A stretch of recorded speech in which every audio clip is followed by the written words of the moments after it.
नमस्कार, आप देख रहे हैं न्यूज फॉर नेशन और मैं हूं प्रियदर्शन।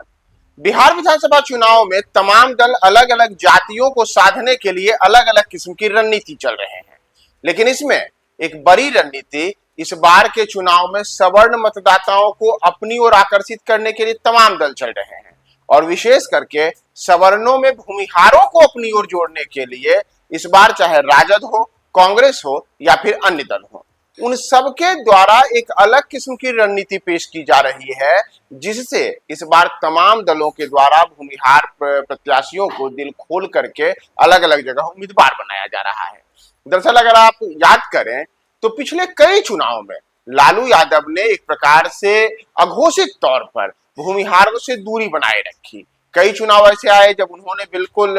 भूमिहारों को दरकिनार कर रखा टिकट बांटने में। जैसे अगर वर्ष 2020 के विधानसभा चुनाव की बात करें तब उस चुनाव में भी लालू यादव ने केवल एकमात्र भूमिहार को टिकट दिया था, जो कि मोकामा से उन्होंने अनंत सिंह को टिकट दिया था। लेकिन इस बार स्थिति बदली हुई है। न केवल राजद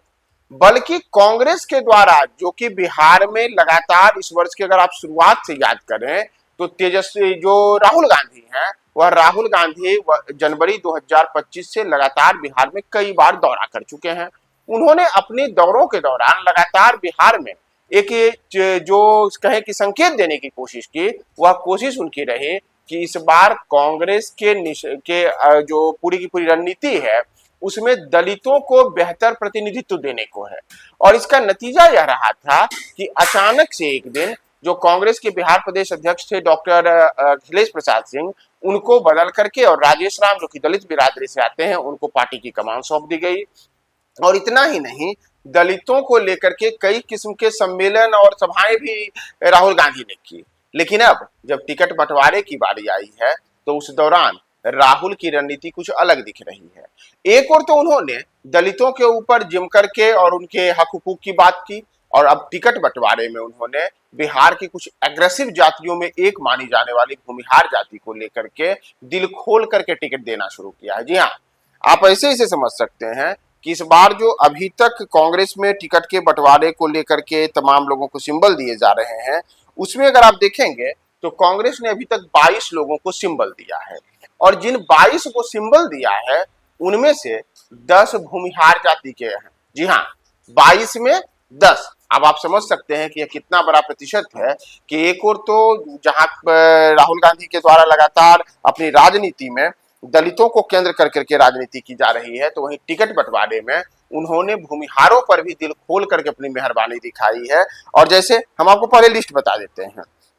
जो कांग्रेस की ओर से अभी टिकट दिया गया है उसमें अगर केवल भूमिहार चेहरों की बात करें तो विक्रम से अनिल शर्मा को टिकट मिला है, जबकि वैशाली से इंजीनियर संजीव है, बेगूसराय से अमिताभ भूषण है, तो हिसुआ से नीतू सिंह को उम्मीदवार बनाया गया है। भागलपुर से पूर्व विधायक अजीत शर्मा पर एक बार फिर से कांग्रेस ने अपना भरोसा जताया है। तो इसी तरीके से लखीसराय से अमरेश कुमार अनीस पर कांग्रेस ने भरोसा जताया है, जो यहाँ विजय कुमार सिन्हा जो बिहार के उप मुख्यमंत्री हैं उनके खिलाफ चुनाव मैदान में उतरे हैं।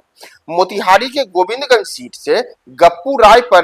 कांग्रेस ने भरोसा जताया है, जबकि वारसलीगंज से मंटन शर्मा को टिकट दिया गया है और बरबीघा से त्रिशूलधारी सिंह को टिकट दिया गया है। इतना ही नहीं, टिकारी की सीट पर भी यह माना जा रहा है कि जो नाम ऐलान होगा वह किसी भूमिहार चेहरा को ही कांग्रेस अपने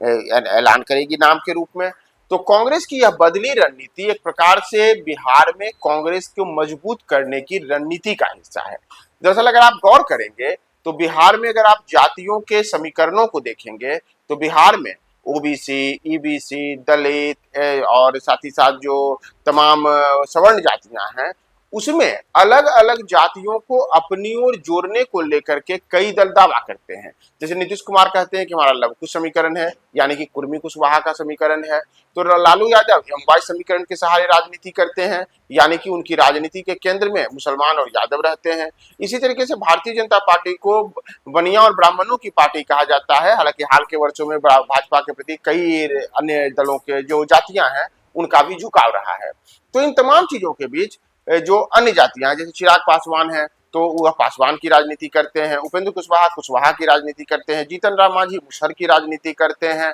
तो कांग्रेस किसकी राजनीति करे? तो कांग्रेस ने अपनी राजनीति के केंद्र में एक नए गठजोड़ के तहत भूमिहार और दलित इनको जोड़ने की कोशिश की है। और एक और जहां राहुल गांधी ने पिछले 10 महीनों के दौरान बिहार आकर के कई मौकों पर दलितों के सशक्तिकरण की बात की, दलितों को उचित प्रतिनिधित्व देने की बात की, तो दूसरी ओर अब उनके लिए उन्होंने भूमिहारों पर बड़ा दाव खेला है और एक साथ 22 में से 10 भूमिहार कैंडिडेट की घोषणा कर करके कांग्रेस ने स्पष्ट कर दिया है कि इस चुनाव में हम दलित और भूमिहारों के एक मजबूत गठजोड़ के साथ कई सीटों पर करिश्मा करने की कोशिश करेंगे। तो अब यह महत्वपूर्ण होगा कि यह जो कोशिश है, यह कोशिश किस दिशा में जाती है और इससे कांग्रेस को कितना लाभ होता है। तो इस सबका तो फैसला 14 नवंबर को होगा, लेकिन उसके पहले बिहार की राजनीति में लंबे अरसे तक हाशिए पर माने जा रहे हैं भूमिहारों को लेकर के कांग्रेस ने एक नई रणनीति चली है और इसका नतीजा है कि अब कांग्रेस में बड़ी संख्या में इस जाति के वर्ग के लोगों को टिकट मिला है। सूरज की पहली किरण के साथ जाग उठा बिहार, हर मत बने नई उम्मीद, हर कदम जिम्मेदारी। न्यूज फॉर नेशन की अपील, 6 और 11 नवंबर को घर से निकलें, वोट करें और अपने भाग्य विधाता खुद बने।